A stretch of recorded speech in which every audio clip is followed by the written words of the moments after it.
9:30. 9:30. Time for bed. It is so dark, but I can still see the little outline of the cubbyhole where Skippy sleeps. Skippy! Oh, that's right. She's in the basement. I left her down there when Mom said, company's coming. By company, she means Dr. Calvert and Mrs. Calvert. And Al. You know, someone could let her out accidentally. Whoosh! One small crack in the door and I'll never see Skippy again.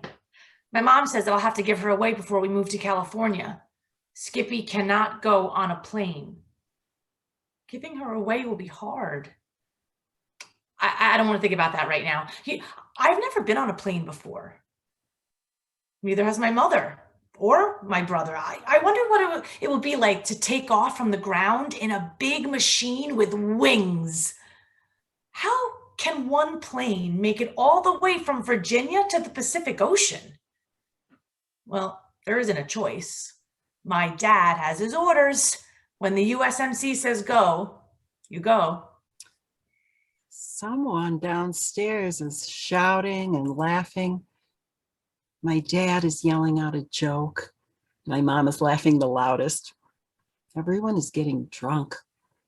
Uncle Al is probably the drunkest. Mom said he is going to spend the night.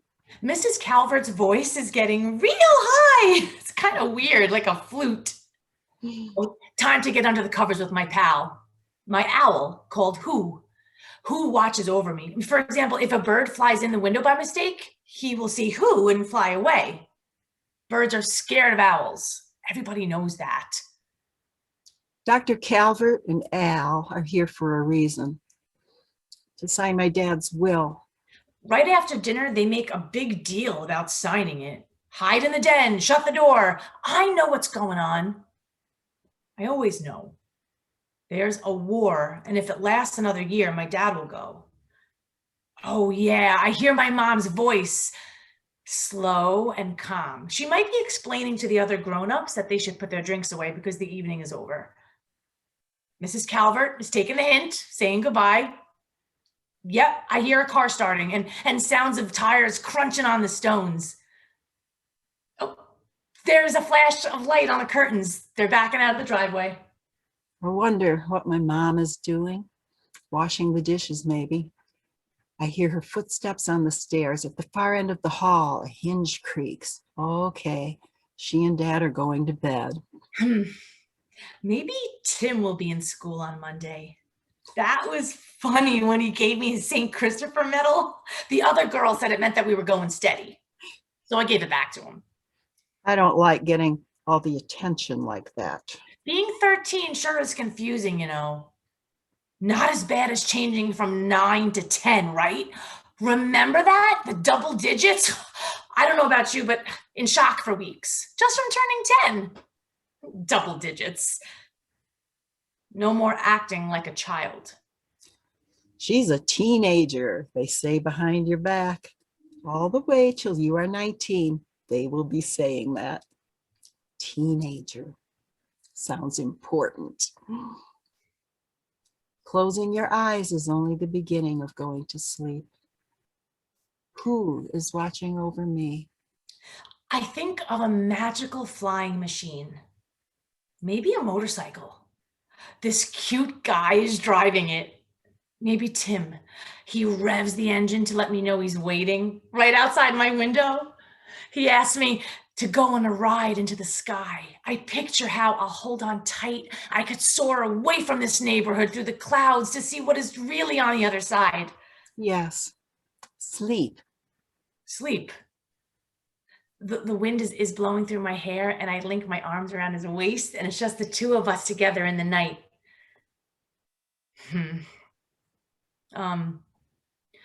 Sleep.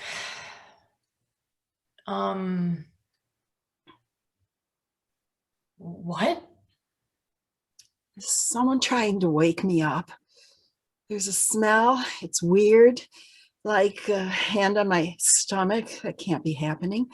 Must be part of a dream. No, fingers moving the elastic of my pajamas out of the way. What? I am going to stay really still so it will stop. Like they tell you if a shark tries to bite you, play dead. Oh, a finger is touching between my legs. Oh, there's more than one finger. Where am I? This is not a dream because the fingers are moving lower. Fingers, not a shark. You are not going to open your eyes.